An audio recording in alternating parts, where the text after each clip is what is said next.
Hi students, आज हम करेंगे एक्सरसाइज 1.6 का सेकंड क्वेश्चन। सेकंड क्वेश्चन है फाइंड करो इन पार्ट को।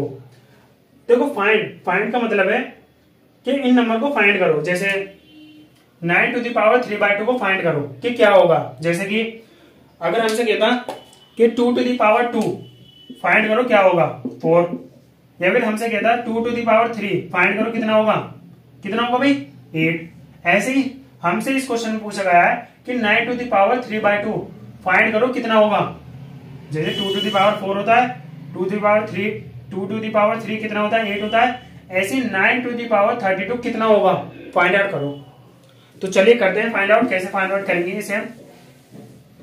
पहले तो ये देखो कि 9 को हम किस तरीके से लिख सकते हैं। सोचो 9 to the power 3/2 को हमें फाइंड आउट करना है।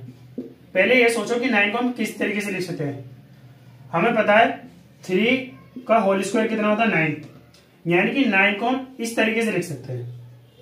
ठीक है, 9 को हमने इस तरीके से लिखा है और 9 की पावर क्या है 3/2, तो ये पावर आ गई मल्टीप्लाई में। भाई 9 को हमने 3/2 लिखा, अब 9 को जब हमने 3/2 लिखा और 9 की पावर क्या है 3/2, तो 3/2 मल्टीप्लाई में हो जाएगी। ठीक है, इसे मल्टीप्लाई करा। अब देखो 2 से 2 कैंसिल हो जाएगा, ये आ जाएगा 3 to the power 3। अब 3 to the power 3 कितना होता है 27। कर लिया लो find out. 9 to the power 32 कितना होता है 27। ये हो गया सेकंड क्वेश्चन का फर्स्ट पार्ट फाइंड आउट। अब करते हैं second part find out. Second part में क्या है, सेकंड पार्ट में 32 to the power 2/5। अब ये देखो 32 को हम किस तरीके से लिख सकते हैं। हमें पता है 2 to the power 5 32 होता है, चाहे तो करके देख लेना। 2 to the power 5 32 होता है। 32 को हमने इस तरीके से लिख दिया। 32 की पावर क्या है 2/5, और 2/5 पावर जो है मल्टीप्लाई हो जाएगी।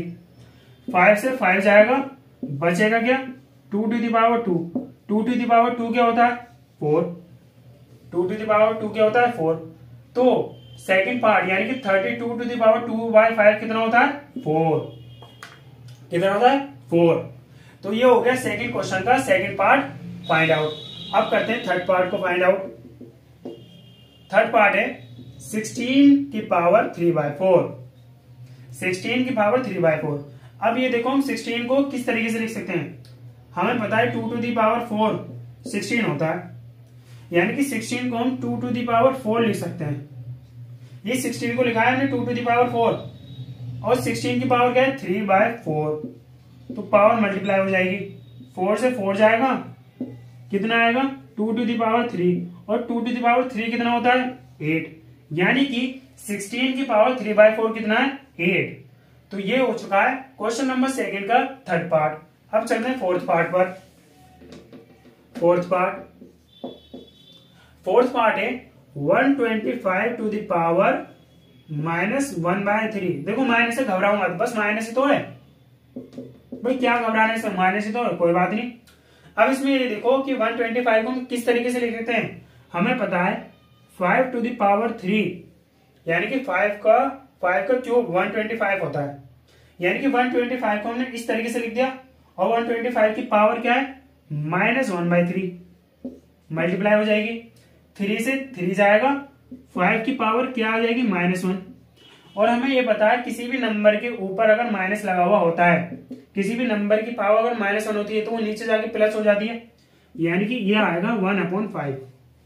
कितना आएगा 1/5। तो ये हो चुका है आपका एक्सरसाइज 1.6 का सेकंड क्वेश्चन। मिलते हैं अगले लेक्चर में जिसमें हम करेंगे एक्सरसाइज 1.6 का थर्ड क्वेश्चन। तो तब तक के लिए पढ़ते रहिए।